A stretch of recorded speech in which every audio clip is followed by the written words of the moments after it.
The meeting is called to order.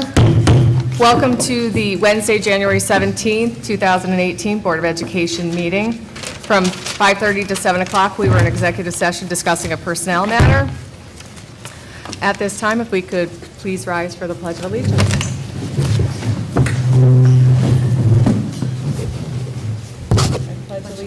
To the flag of the United States of America and to the republic for which it stands, one nation, under God, indivisible, with liberty and justice for all.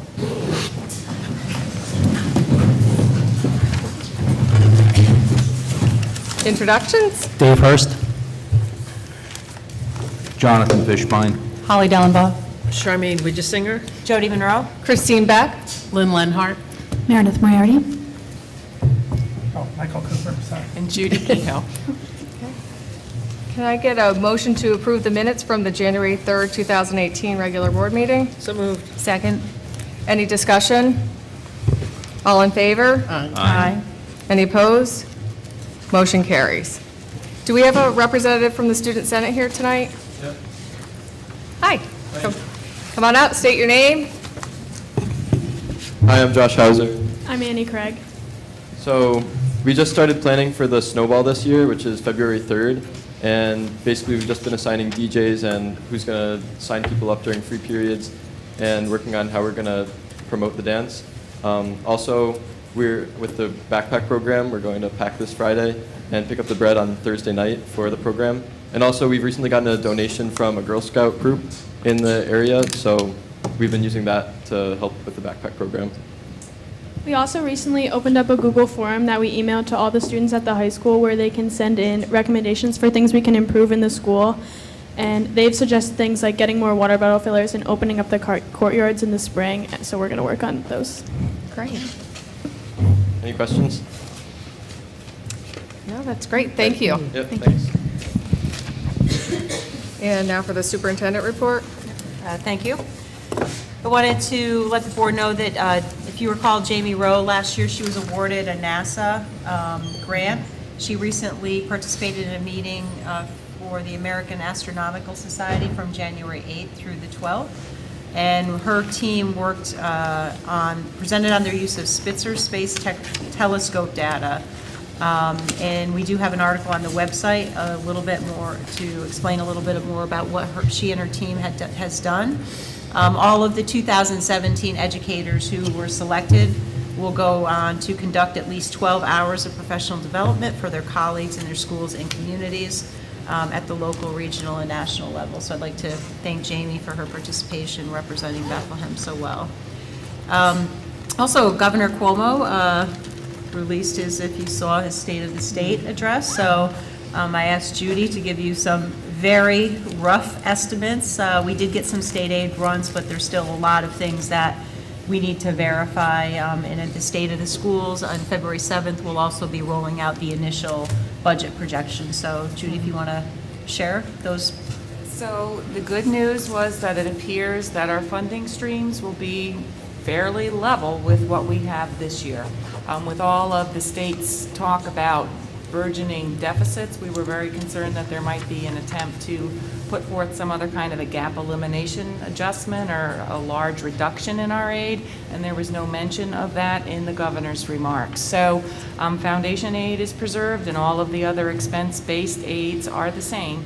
So we are analyzing that over the next few weeks. We're waiting for additional information to come out, tax report on Friday and things like that. But it appears to be good news for the district in terms of keeping us whole. And also, finally, at our last board meeting, Judy had done a presentation on Clarksville, and the sheriffs had come back to the district asking us to make some changes to the lease agreement the board had approved last spring, which is basically to change the terms of the finance piece of it, with all other terms being the same. So it would be helpful if the board could discuss that a little bit further, because if you want to act on that, it does require a vote and a new lease agreement or new purchase agreement with the sheriff. So we wanted to know whether you want to move forward with that or not, so we can get back to the Albany County about that. I could offer up my thoughts. Last year, when we talked about what we were going to do with Clarksville, I was opposed to selling Clarksville, so I voted not in favor of it. But at this time, I feel that we committed to selling the building to the Albany County Sheriff, whether it was through a lease agreement over 5 years or with their new proposal to purchase it up front. Even though I was adverse selling the building, now that we've made that commitment, I think, as a district and as a community, we should remain with that agreement. I have a question for Mrs. Kehoe. Could you just either clarify, provide information on what our commitment to the sheriff's is under the current agreement and any new agreement versus versus another purchaser? Okay, so right now, the terms of the original lease between the district and the county is in effect. That had a term of 5 years, and then that has been extended now into the 6th year. One of the terms of that lease agreement is that the district cannot list the property for sale without providing notice to the sheriffs that we are doing that. And then secondly, we cannot commit to selling to another third party without providing notice and opportunity for discussion or action from the sheriffs. Essentially, their concern at the time was that they would be using the building, contributing to, the community presence, and then have it be sold out from under them. So essentially, the only requirement now is to give them notice if we are to list it and prior to committing to any other party. Thank you.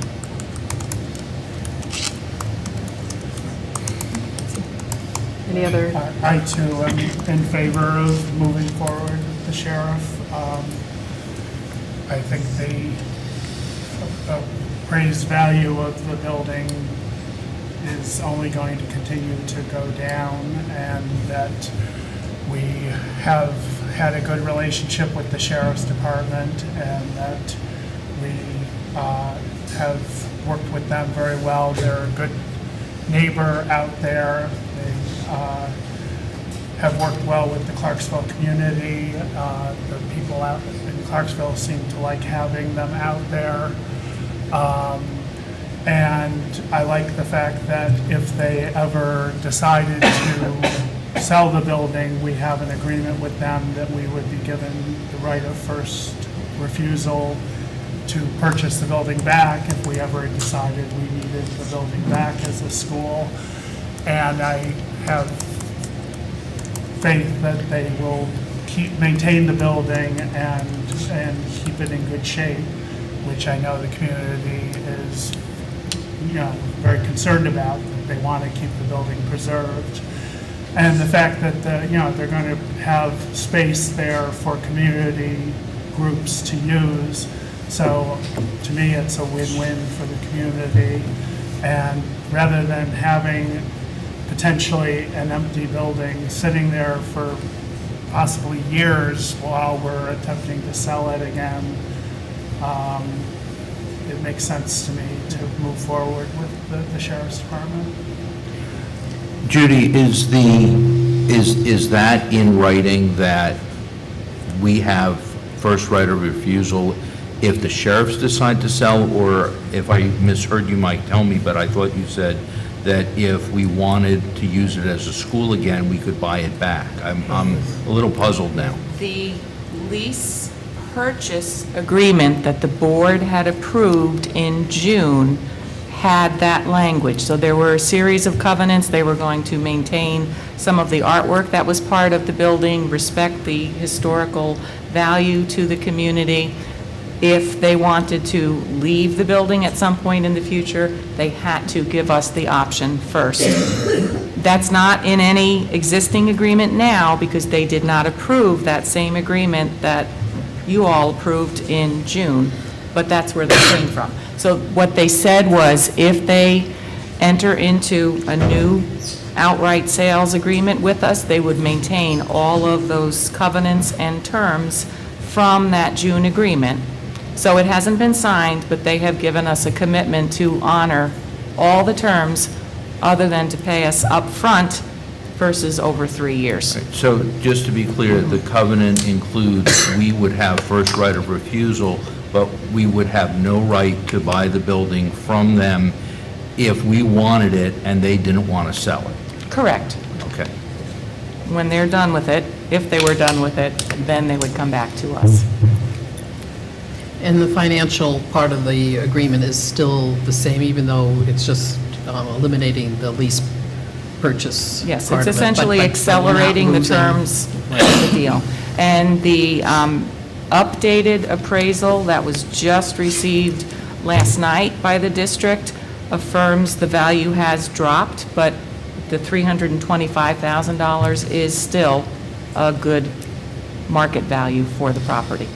And I think what was clear last year from the public forums that were held is that even though, people in Clarksville weren't happy that the school was closed, understandably, they felt at least comfortable that, it was being used by the sheriff, and they had more protection and all the positives, like that you had mentioned, in the community, to be able to use it for public meetings and for other activities, and I think playground is still there too. So it would have value in other ways also. So I certainly feel, made the commitment last year, and I certainly feel should go forward with it. I did tour the building last year with another board member. They have been good stewards of the building.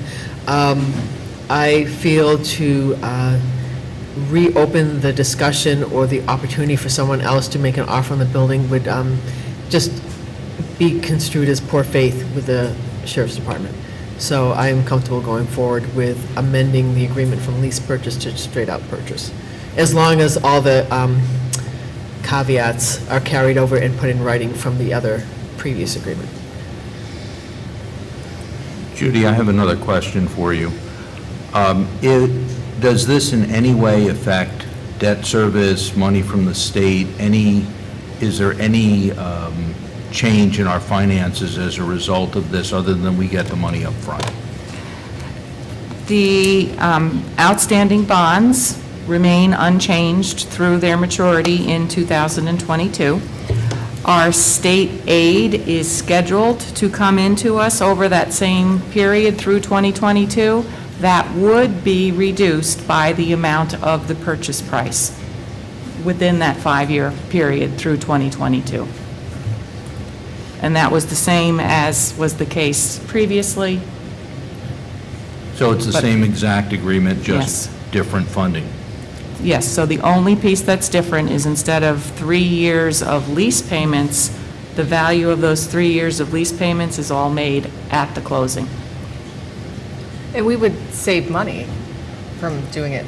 And yes, we would This save way. on operating costs and maintenance on the systems that the current lease obligates us to pay for And and keep in working order. And liability as well, like liability, Yes. anything that would happen on the property. And because we get the money up front, we get the value, of the future value of that money. In a rising interest rate environment. Could you remind me, because we don't have it up on the screen, how much of that would be in funds and how much is that in in-kind services? Because it added up to 325, I believe, but it's not just all, Yes, the total was Cash. 325, and it was 129,000 in lease payments, and then the balance was in the in-kind services. okay. Okay. Thank you. What kind of sheriff presence or police presence did we have before the sheriff started doing these patrols? Is that something that normally the police department did patrols? Prior to engaging the sheriffs to do that, we had used the Bethlehem Police Department to do the patrols from Memorial Day through the end of school, and we paid them for the value of those services. That's considered to be a special detail, is what they call it. They're not patrolling general areas within the community. They're actually coming onto district property at our request to help prevent vandalism. So because of that, we pay a special fee for that. So that's the value of the in-kind. We get the services, but we don't actually have to pay out the cash for it. Have any other questions? So is the board comfortable once we get the new terms of the lease with the change in the actual payment structure to bring that Judy, forward? I can't hear you. Is the board comfortable with, once we get the lease terms revised with the payment structure changed, we would bring it back to the board for a formal vote to, on that new agreement?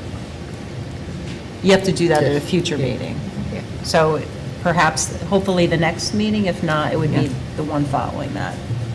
Yeah, the attorneys could draw up the new terms, maintaining all of the existing covenants from the June lease purchase, convert it into a pure purchase, and then the board would need to adopt not only the agreement, but also to approve a resolution that contains the statutory conclusions, and then 60-day permissive referendum period, and then we would be able, the county would have to approve it as well, and then we would close. Okay. I feel comfortable with that. It would be helpful that if that document, for example, is only ready, let's say, 24 hours before our next meeting, that perhaps schedule it for the following meeting. It did give us enough Right, time to really be yeah. able to go through it. Sure, yes. Thank you. Okay. Do you have any more? Nope, that's, For the Board of Education report, we had our concert series last week at the high school. We had 3 concerts. I was lucky enough to get to go to 2, but we had a board retreat, so I didn't get to go to the 3rd one. And it was really nice just to see all the musicians come out and play. We have such a talented group of kids, and they all just surprise me every time. But I normally don't see the jazz band, because usually my daughter wasn't singing, but this year she's singing on that night, and it was just spectacular to hear the jazz music along with everything else. So for me, that stood out as well, because it was a treat. We had our board retreat last week. I thought it went really well. We got quite a bit accomplished and discussed. And does anybody else have anything that they want to share? First, I just wanted to say that I am a Hammer-Grail alumna, and I haven't been back here since the late 80s, so it was really nice to walk in the front door. I did read that members of the Students for Peace and Survival from the high school had a teleconference, I would guess it would be, with our Congressman Tonko, and the Commissioner from the FCC regarding net neutrality. I think that's a wonderful opportunity for our students to learn more about the political process and about a topic that's very relevant to them and important to them.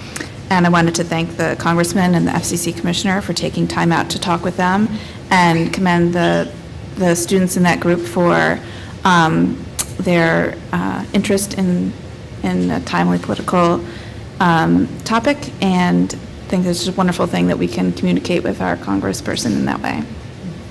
I believe the same group is sponsoring a multicultural dinner tonight at the high school, which we couldn't attend because we had to start our session earlier, which I used to love at the middle school when my kids were there. And so I'm pleased that it's been expanded to the high school, and I perhaps will look forward to attending that next year. Any Hammer-Grail alum here tonight? Nice. Is it weird being back? Do you feel bigger? Awesome. And thank you to Dave Kay for hosting us this evening and providing us with some goodies for our meeting, so thank you. And next up on, does anybody else have anything that they? I was just going to mention just upcoming meetings. The Capital District School Boards Association is having a meeting on February 1st, and I forget where exactly it's being held. I think Brittany's put it, haven't you put that out someplace? Yes. February 1st? Okay. Yeah, I think South Colony High School. I'm sorry, Linda, and there's- do you know what the topic is? I couldn't quite hear what you said. You don't know what the topic is? I think it's on superintendent evaluation, and they're having a panel. It was this, the evaluation and possibly a search. I think Or- it might have been a combination of Maybe it was those. a combination. I'm not sure. The big search, what you should know about finding, choosing, and hiring your next superintendent. And it's through the BOCES and NISBIS. Then also on February 11th and 12th is NISBA's Capital Conference, which there's no charge to attend. There's dinner and speakers, then, well, and programs. That's the one downtown? Downtown. It's going to be at the museum, which is a little bit different. Oh, nice. Rather than at the hotel Yeah. down there, so it should be interesting. Very nice. I don't think I've seen that one. So tonight's presentation is on the K-5 counseling program, and Dave Kay is going to introduce and have his staff. Good evening, everyone, and welcome to Hammond-Grail Elementary School. Tonight's presentation will be on our K through 5 guidance counseling program, and I would like to thank the Board of Ed and the community for their support in the budget last year so that we can have a full-time guidance counselor at each elementary school. It has made a huge difference in our program as far as consistency. In years past, we had someone here who was here maybe a couple days a week, and they would then get a full-time job elsewhere. So for 6 years in a row, we had a different guidance counselor here at Hammond-Grail. Now, I've been fortunate to have Michelle Levine here. And again, it's just the connections that Michelle and all the guidance counselors are able to make each day with the children, with the staff, and with the parents. I'm a firm believer that if a child feels safe, cared for, secure, they're going to have a better chance to succeed academically. And that's the work that the guidance counselors have done. They've gone into classrooms for whole group instruction on issues that they work on with the classroom teacher and the students.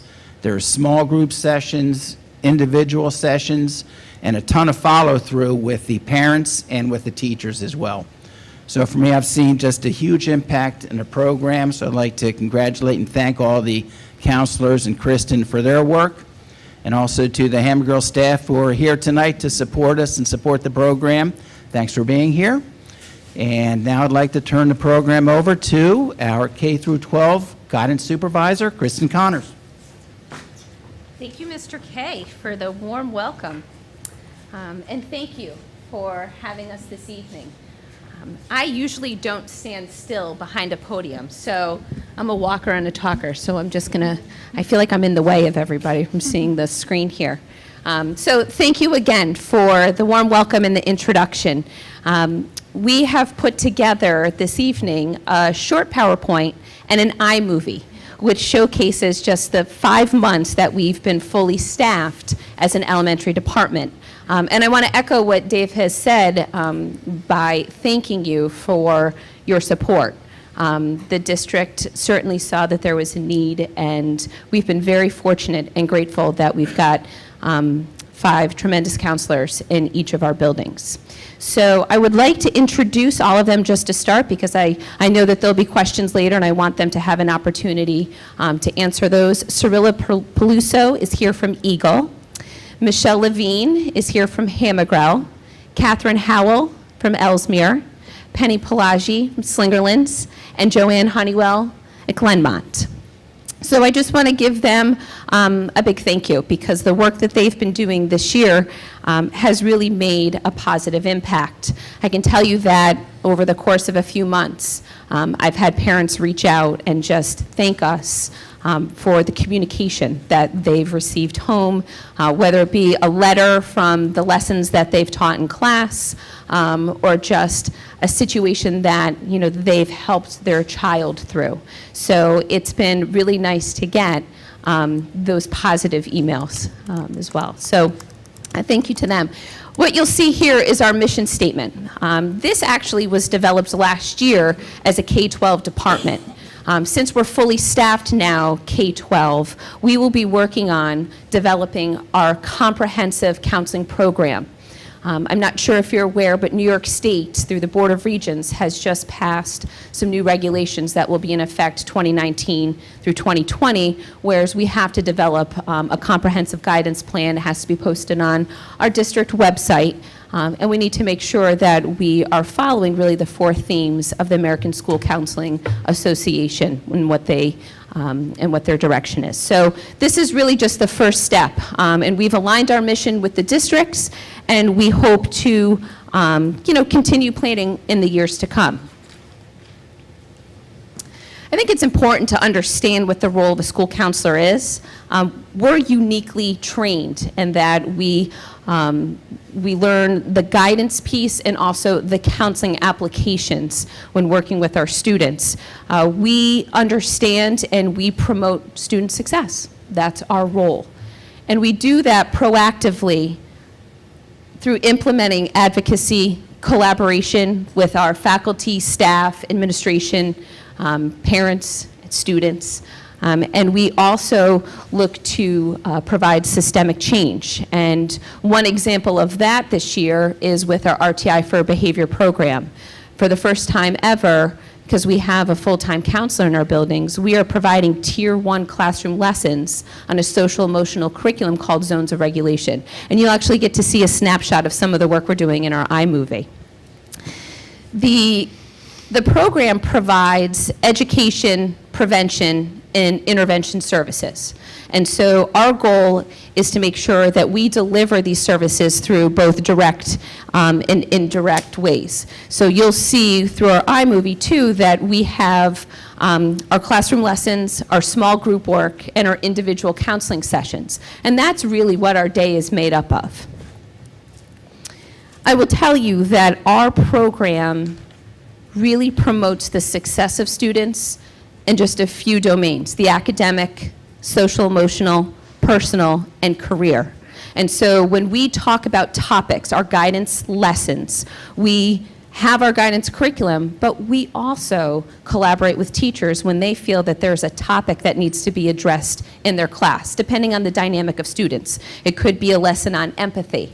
And so our counselors will respond and develop a lesson to make sure that, they're addressing the needs of that particular class. Through our direct services, you can see we plan classroom lessons that are developmentally appropriate, which often include literature and activity. Our students love it. We have a lot of different props. We have puppets, and we really try to engage our students. And so whether it's sitting down on the rug with the kids or getting down to their level to talk about, the work that they're doing, our counselors, they're basically on their hands and knees with these kids. And I've joined them each and every week. So it's really fun to see. But we also use role plays. Role plays are a real big part of our lessons because the kids are now working on those skills. And so they're teaching each other and reinforcing the skill that we're working on with them through that topic. With the classroom instruction, we always send communication home. And we feel that that's a really important part of our work. We've had parents respond saying, thank you so much for sending home the letter on your current zones lessons because we're able to reinforce the language that you use in school at home. So there's that partnership that we're really looking to build. I think it's also important to mention that the common language that we're using, not only in our guidance curriculum, but also with our zones of regulation lessons, because we're teaching kids about their feelings, their emotions, and how, and what tools and how to use those tools to regulate their behavior. You're going to see some really, really great examples of the work that these guys have done in just 5 short months with our K through 5 program. Small group counseling. Small groups are really a lot of fun. Kids look forward to going to the counselor's office. Oftentimes it's during lunch and they're shuffling in with their lunch trays and it becomes quite a chaotic mess, but they love it because they feel like they belong. And in those groups, our counselors are teaching the students skills, and they're reinforcing those skills through oftentimes role play. Students will share when they don't feel like they're being watched. So oftentimes they'll play games, and that's when students feel comfortable and safe to feel like they really belong. Really, our groups that we offer, and I know what everybody thinks, oh, it's just banana splits. It's more than banana splits. Banana splits we certainly offer to all grade levels, all students who've had a change in family. But as you can see, we've been able to offer more because we are in one building. And so not only are we offering like that tier 1 type group, but also Tier 2 type groups such as Worry Warriors, Self-Control Cadets, because there's a need for it. So they're working hard to make sure that they're responding to the needs that the teachers are seeing, parents are seeing, and also what our students want. Individual counseling. We manage an entire building in terms of a caseload. So when folks ask, okay, well, what's your caseload? For a school counselor, it's an entire building, because we push into every class, at every grade level, we offer the groups, and we also see students. Students are encouraged to make a self-referral. Our counselors all have papers in the front of their doors, and if a student has had a conflict during recess, or they want to talk because, maybe somebody hurt their feelings, they can stop by, make a self-referral, and the counselor will follow up with them. So it's been really nice, because we're here in each building all day, every day, and can now make those connections.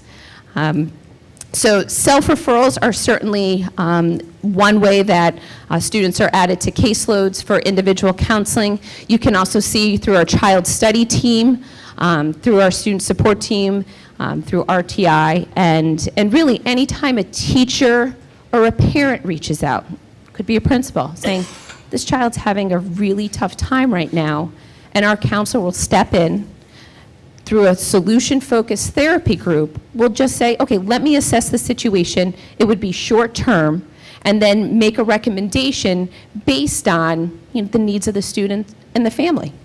And so that collaboration with the family will then allow for either, a referral for an outside agency or, any sort of provider that the child may need.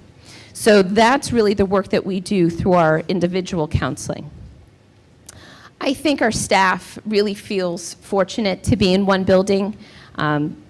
It makes it easier to accomplish the mission that we have and that we're really working towards.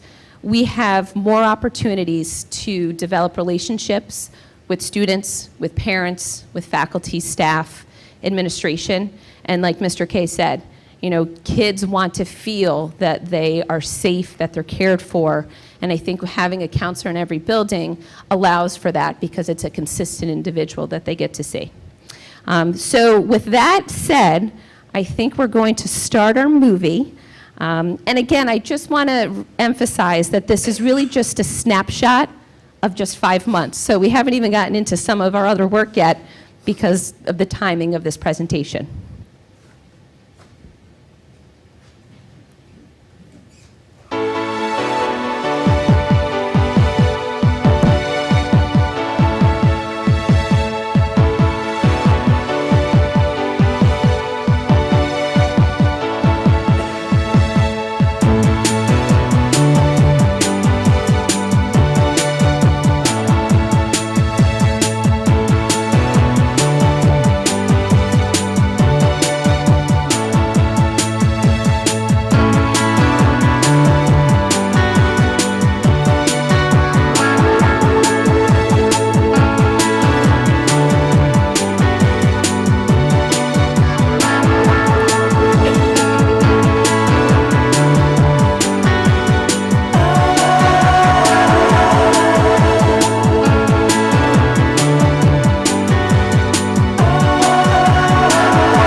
Good.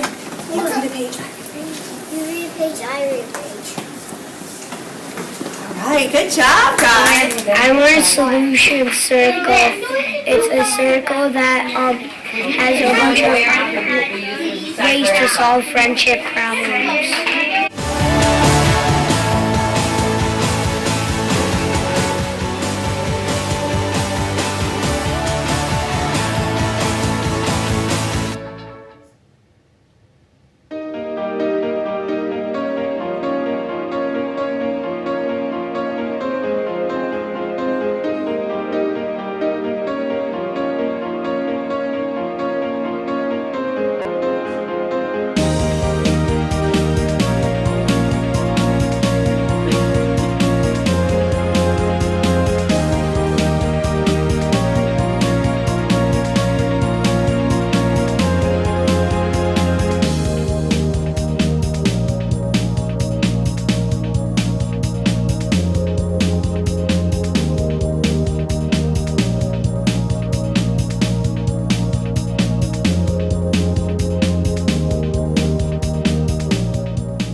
lot of fun putting this together.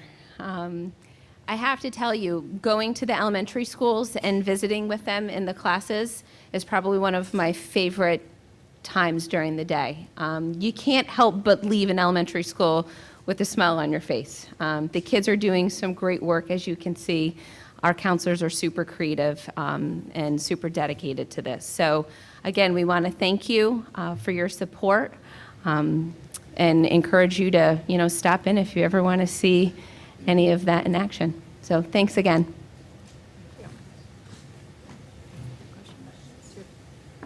Does anybody have any questions? I have a question about a term that I saw on the video, the whole body listening. Can you tell me more what that means? I want to make sure I understand it. Sure, actually, I'll have one of these guys do it, because they're the ones that teach the lesson. So I don't know, Michelle, go ahead. Come on up. Yeah. See, then it goes on the video. So, whole body listening is one of the strategies that we teach primarily the kindergarten and the first graders, and we get them in as soon as they come in September. And it basically is listening with your whole body. So your brain is in the game, your hands and feet are quiet, your lips are quiet, and you're facing the speaker. And so it's a term that we give to the teachers, and then they use that. So once the kids learn it, they have that common language. So teachers should say, okay, I'm waiting for whole body listening, and the kids know exactly what that means, and they sit in there ready to learn. Great, thank you. I had a question. I saw a lot up there geared toward our younger students, which I think is wonderful. But I was just wondering if you guys offer anything to, say, our fifth graders who are maybe dealing with transitions to middle school, more test anxiety, and, the beginning of adolescence. Yeah, so we are planning, our fifth grade lessons will start in the spring semester. Because of that, we actually will be meeting with our middle school counselors to talk about what they feel is a need in terms of the transition. So last year, Michelle, actually, I observed a couple of those lessons. She asked the students prior to what they wanted to know about middle school. And she had a really fun activity where the kids would put it on a strip of paper, and then they got really excited to learn what everyone else was nervous about. It's lockers, right? It's the cafeteria. And so the kids really felt like they knew a little bit more about middle school prior to their visits. So the middle school counselors come down with a couple of students, they meet in the cafeteria, they talk about the transition, and then our middle schoolers actually go up to the middle school and take a tour. And so a lot of that anxiety, I think they don't feel as much anxiety going into it. So now that we have a full staff, we will be incorporating more into our fifth graders. But I would say too, we're now developing career lessons for our fourth and fifth grade. We have the DARE program in the spring, so probably around March, April. And so there's a lot. We also do Solution Circle conflict management, but we focused on the primary grades at the start of the school year because our kindergartners, they need a lot of work when they come in with routines and the language. So we focus on the primary grades and then really 3 through 5 in the spring semester. I actually just want to make a comment how far we've come. I had a friend that I grew up with that was an elementary counselor in Pennsylvania, and when I first got on the board in the late 80s, we didn't have any elementary counselors, and so I started asking, when I found out what she was doing, and it's taken a long time because initially we had one counselor for the district, so then you're only in a school one day a week, right. And which is very difficult to actually do anything because it's fine for that day, but what happens for the other 4 days of the week? And I just feel this is wonderful. Have come a long way. Yes. So this is great. So thank you, for doing this. I love having this program, so this is near and dear to my heart. So I'm happy that all of the schools have counselors in all of the building, especially with the rise of mental health issues and addressing it early. So I have a lot of questions, so bear with me. Were you surprised with the number of individual students that might put a self-referral in the door, and are we able to accommodate them? Does anyone want to stop up? Catherine, do you want to come on?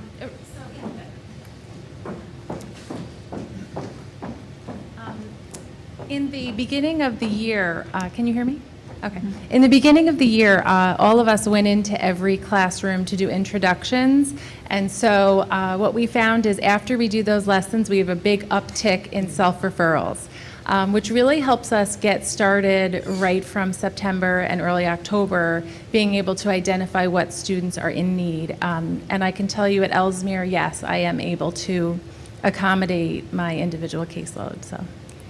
And I loved the diagrams where it had, I just caught the thunderstorm. Yeah. Because even as they get older, I think it's such a good description of how somebody's feeling, and they may not be able to describe it. Even if they were in middle school or high school, they might be able to use the thunderstorm as a key indicator, but I thought that was great. And have you noticed a decrease in students going less to the nurse's office for the frequent flyers? Yeah. I'll just say a few words, and then Penny wants to add to this. So I work very closely with our school nurse. Our offices are right next to each other, and we work in tandem. So we have students that go to her for various complaints that we know are mental health issues, and I'm able to pick them up right away. So she has seen a decrease, but we've also had an increase in collaboration on our end. Did you want to add to that, Penny?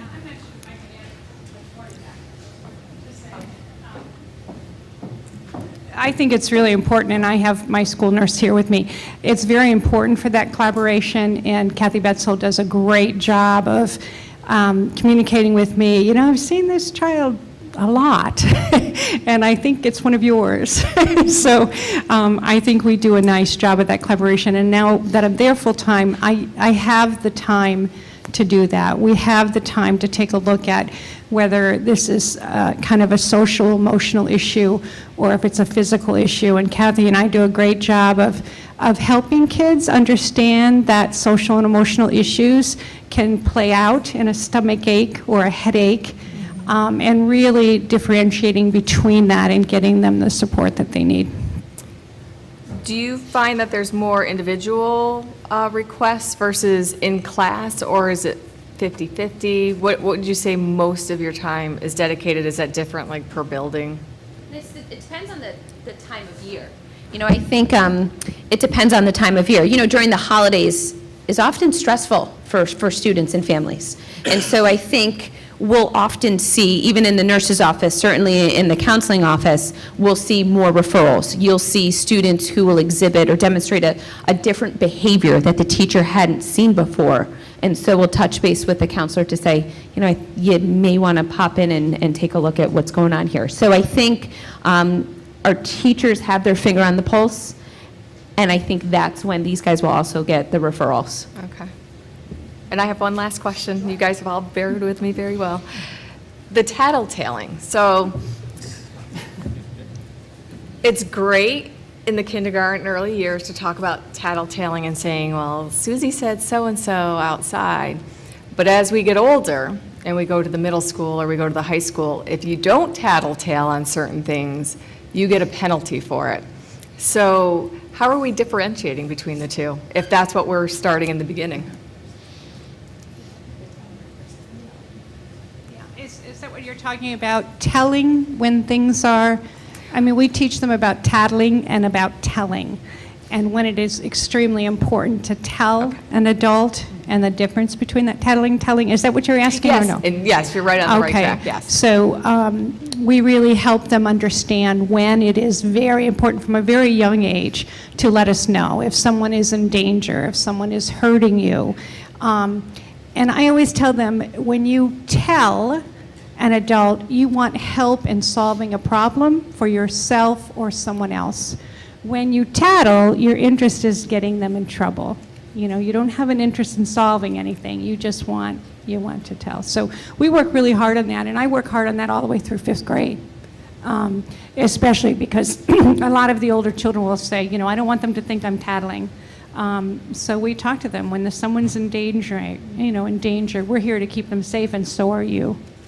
Great, thank you. Thank you for all that you do. It's great that the kids have somewhere to go and feel safe and not feel like it's a classroom teacher where they see them every day and they probably feel a little more comfortable, so thank you. I'm interested in how the information is getting home to the parents so that they can work with you on the home side. And I'm also sort of wondering at the same time, whether you're getting requests from parents for information, maybe about things that you're not specifically covering in school and class, but maybe they're having an issue with, and so they want to reach out and see if you have guidance. Sure. With every class lesson that we provide, we send home, when it's a new topic, a letter to the parents. And it outlines the topic, and if it was a story that we read, that may be included in the letter, or the topics and terms that we discussed in the lesson. So that is to help provide the parents with what we've learned, but also so they can use that language as well and reinforce it at home. Oftentimes, parents are our best resources, so they may call and say, you know, I'm having a problem with this, or this seems to be going on. So then we can collaborate with the teachers, touch base, and create a lesson and start out whole class and see if that helps with the problem. And then if not, we can pull and do small group as well to help. So that's huge with the parent communication. Oh, yes, with the groups, oftentimes, you know, with activities that we do, that will go home, but also, like, so for Circle of Friends this year, if students were recommended or interested in Student Circle of Friends, we communicated home with parents, talked to them, why it might be a good fit for their students, so that communication went as well in terms of groups with parent communication. Could you tell us what Circle of Friends is? Sure, that's the social skills group. There's one for each grade, K through 5, and in each building, oftentimes there may be even more per grade, depending on the numbers. It meets once a week at lunch, so the students don't miss any class time, and it works on social skills, friendship making, keeping friends, problem solving. A lot of role plays because you can teach it to them, but let's see it in action. And so then they can also have that confidence so that when they are actually in the situation, they can actually use the strategy. Oftentimes you might have some kids just come in and do a friendship check-in, and maybe they're having a problem that you don't know about, and they feel safe and comfortable in the group to share, and then the kids help each other. Oftentimes, they can help each other and give strategies. We collaborate with the teachers. Teachers also will tell us, you know, this may be a topic that might be beneficial for this particular student. Could you incorporate that into your group? So in a smaller setting, you could work on, say, tattling if someone's struggling with that, or personal space. So this Circle of Friends encompasses friendship to social skills. Thank you. Yeah, I have one other question. You talked about caseloads, and I think some people may perhaps misinterpret that as thinking of you doing long-term individual therapy. But I also heard you say a lot about collaboration with parents and referrals. So could you maybe clarify the nature of how you work with students, perhaps? Is it across the entire semester, or do you work with parents? Let's say there's a student who needs a significant, consistent support strategy through therapy. Is that something you would do, or would you refer out with the parents? I mean, that would be good to clarify. Oftentimes it may start with a simple 3 or 4 sessions, and that might be with the counselor, and you can see if the problem has gotten better. We may then reconnect with the parent and just talk with the parent and see, should we go a little bit longer? And then if it seems to not be getting better, or the behaviors are not decreasing, it then may move into where we might go to child study team and pull get together this specialist to kind of discuss and see if maybe they need, you know, some more support that's ongoing throughout the year, which would then be with maybe somebody else, like a social worker. So in terms of caseloads, I mentioned that because caseloads is always a term that's used because of the student population. So in a high school, you have a certain number, you know, 250 to 1 counselor, broken down by alphabet, like an alpha split. At the middle school, it's by house, right? At the elementary school, the caseload is the entire building. So if, you know, any student presents with any sort of need, our counselors are usually the first line that's called, whether it's a crisis situation, crisis intervention, and then from there will be a team meeting. And if a student does need additional or long-term services, because we're not a therapeutic setting, we will often talk to the families to say, you know what, it seems like this provider could be a really good fit for your child. And so we'll make those outside referrals in hopes that we have found the right fit with personality. One thing I didn't mention in this presentation is, since last year, since the start of really the K-12 program, we have really utilized professional development opportunities. So we've brought in community hospice. We're bringing in a substance abuse counselor. We had a provider meet and greet last year where we brought in 8 different therapists. We had 4 Winds come, Albany Meds child psychiatrist. So we are doing our best to really network with our community resources so that we can help families to say, you know what, this isn't a school issue. It's not impacting school, but let me give you the resources here that you can follow through with. And I can definitely see the value of having a dedicated counselor for each building, both working with the parents and the students, but also working with the teachers on classroom issues. Absolutely. Thank you. Great, thank you. Thank you. Thank you for this evening.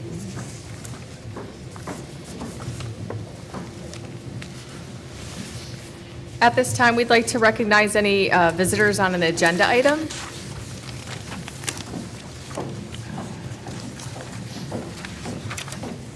Go ahead. Question for the counselors. Oh, come back. Hi. I was just curious, how does the counseling differ from social work? Just, not that I know that. Come back to the mic. How does counseling differ than social work? Yeah, there's social workers, right? Sure, we have 7 social workers in the district.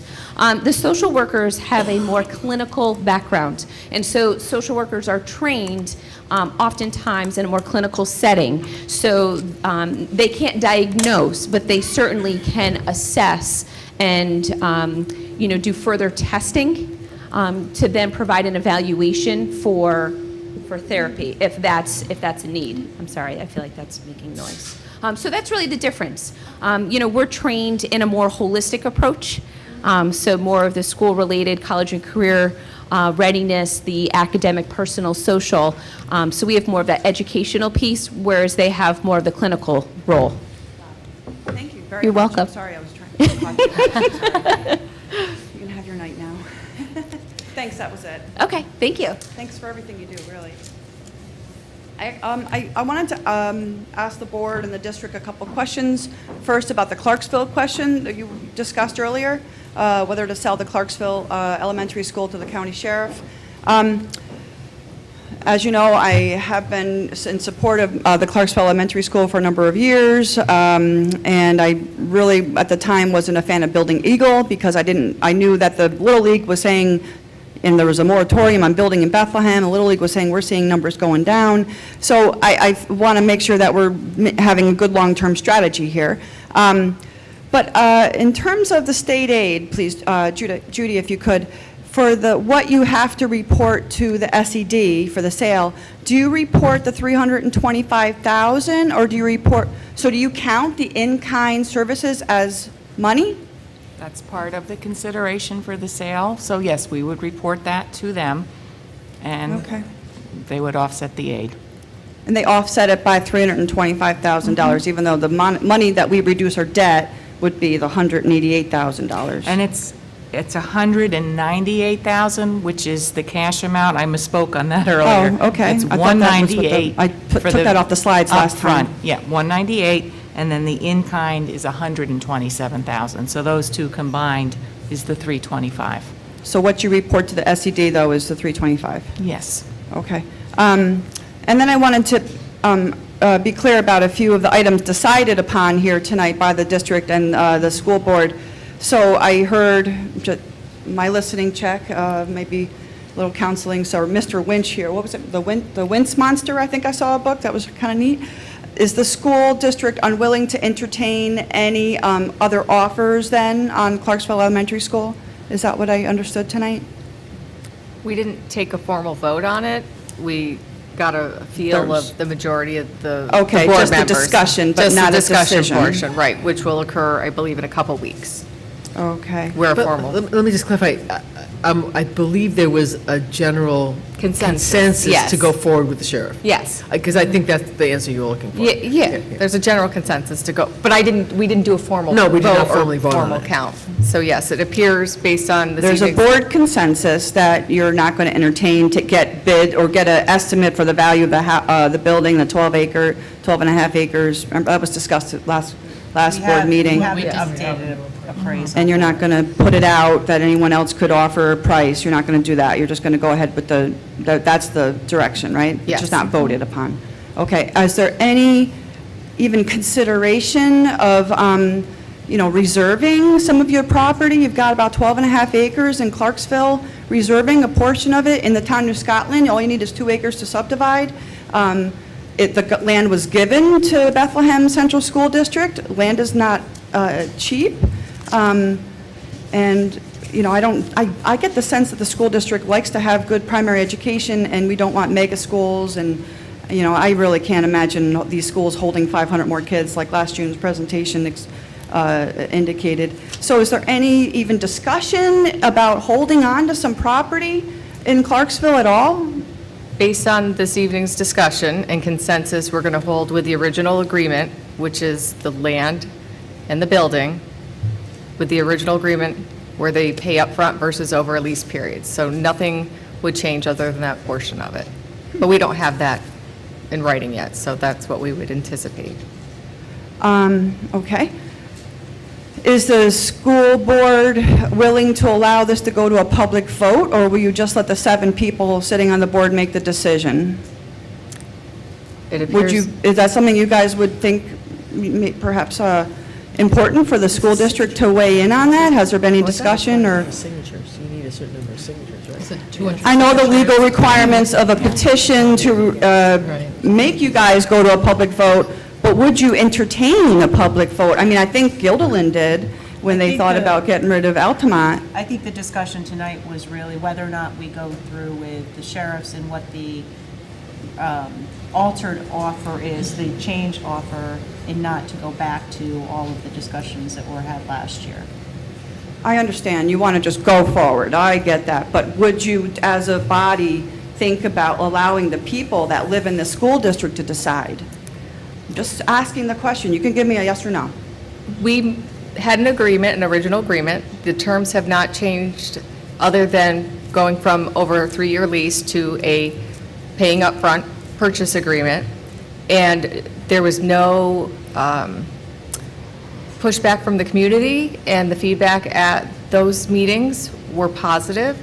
And so, no, at this point, we're not planning to put it But to that a was only community the vote. Clarksville, a portion of the people that live there came here, and very few people in the district. And I remember people saying, I wish it didn't happen. There was some remorse associated with it. I don't want to say that there was, Whistling Dixie support there. Okay, well, I just wanted to make sure I understood where this body is standing on these issues. I do want to reiterate my feeling that in the last 10 years, you have opened a new school building, elementary school building, doubled its size by adding that extra wing, telling people we got to add we have more growth. And now, just 10 years later, you're ready to get rid of a building that we expanded and improved to a tune of $3.2 million just several years ago. And I just feel like that's not very, you ought to reflect upon your long-term planning for us taxpayers and think about, hopefully think about representing our entire community that are taxpayers and not just the town of Bethlehem. Because I'm really disappointed that there's not even any out-of-the-box thought just going forward. Especially after 10 years ago, we only opened up a new building. And that's what I have to say.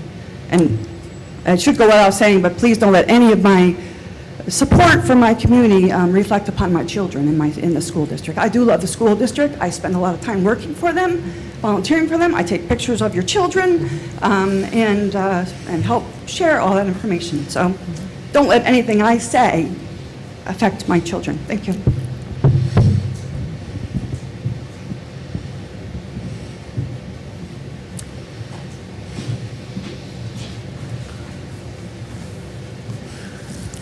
Hello. It's state your name. I'm not this short, hold on. Hi, I'm Vicki Plotsky. I'm a county legislator for both the towns of New Scotland and town of Bethlehem.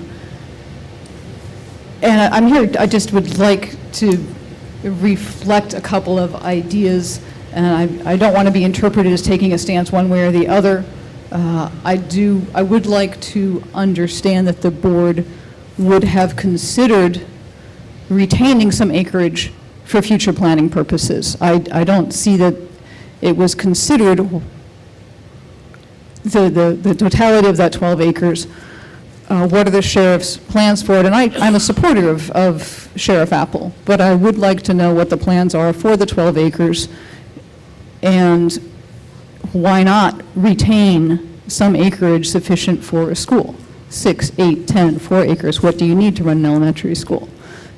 I think that would show some future thought and planning on the part of the board to look at that issue.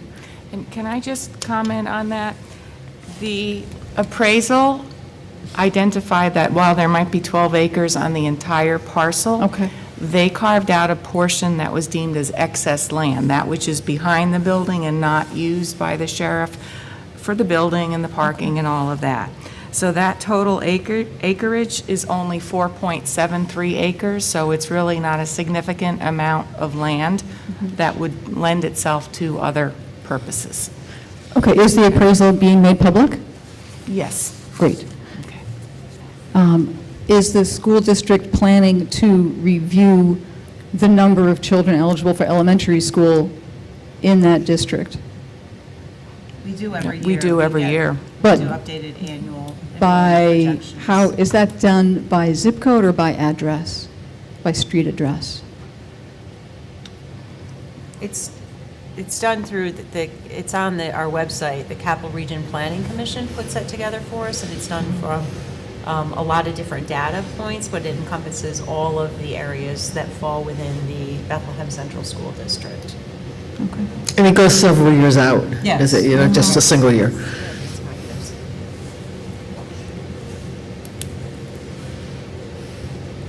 And just a last question. When we switched from having the Bethlehem Police cover the additional services to the sheriffs, was there a cost reduction by switching from the Bethlehem Police to the sheriffs? The value from the sheriffs was lower, yes. Okay. Is that the most appropriate expense for that, for instance?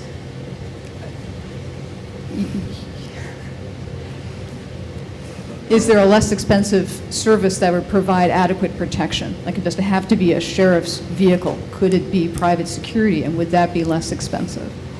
We haven't priced out private security for that. We work closely with the local law enforcement on a variety of issues, so. Just trying to think fiscal responsibility on behalf of the board. Are you paying for more than you need?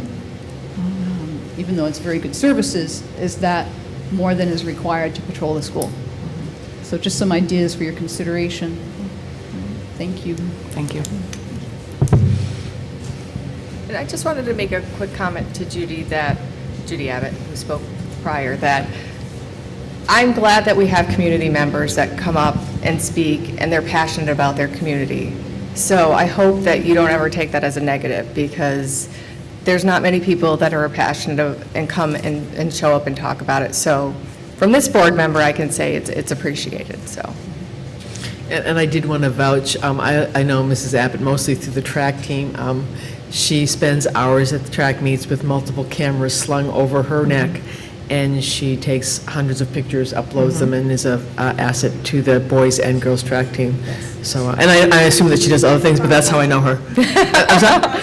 And cross-country, so I do know her from that. She spends hours of her, volunteers hours of her time, and makes sure that the parents and the athletes benefit from her skills of photography. We're fortunate to have people like you in our community, so it doesn't go unnoticed, even if you come and you're passionate, so thank you. Item number 8, finance. It is recommended that the Board of Education approve the following finance action items 1 through 2. So moved. Any discussion? All in favor? Aye. Item number 9, professional personnel. It is recommended that the Board of Education approve the following professional personnel action items 1 through 5. So moved. Second. Any discussion? All in favor? Aye. Any opposed? Motion carries. Item number 10, support personnel. It is recommended that the Board of Education approve the following support staff action items 1 through 4. Second. Any discussion? All in favor? Aye. Any opposed? Motion carries.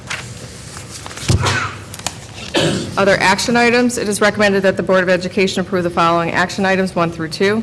So moved. Any discussion? Yeah, I have a couple of questions on the policies, the first read ones. On the, can you project the classroom activity one by any chance, Mrs. Barrett? I'm not sure if you can, but, regulations, I'm pretty sure. Sorry, we don't necessarily have to read them, but there was a section under B that talked about new clubs have to be approved by the principal and the BCTA president. I assume the BCTA president is for the advisor part? It says that- It's to add it, because it gets added to the contract if the board approves it. Okay. So it requires sign off by both the principal and the BCTA. Okay, and then on page 4 of that same regulation, it talked about travel and transportation section, and it said that overnight trips and international trips have to be approved by the superintendent, but doesn't the Board of Ed also approve those? I don't know, have you been approving it or just been? I thought they've been on the agenda for like the overnight, even like to Canada and stuff. Has been actually on the board? Oh, maybe the agenda? Canadian ones too, maybe that's because it's considered crossing the border, so that committee may want to, for the international ones, it should also perhaps indicate that the Board of Ed. The current policy, or the policies we have, did not require that. But Okay. at some point, it got changed to that. So if you Okay. want that, we could just add that Yeah. to the policy. Whichever way, it should be consistent with whatever we do, you know, if it's the practice, the policy should be in line. So why don't we make that change to add international trips require board approval as well? Okay, that's it. Any other discussion? All in favor? Aye. Any opposed? Motion carries. At this time, we'd like to recognize visitors on a non-agenda item. Okay. And future meetings and events. We have a policy committee meeting at the high school on January 29th that was just scheduled at 6 p.m. And then we have regular board meetings at 7 o'clock scheduled for February 7th, February 29th, March 7th, and March 21st. At this time, there's no need to go back into executive session. Can I have a motion to adjourn the meeting? Second. And PIG students, which I didn't tell you, you had to stay till 9, but you're out early, so if you want to come up and get your paper signed, you're all set.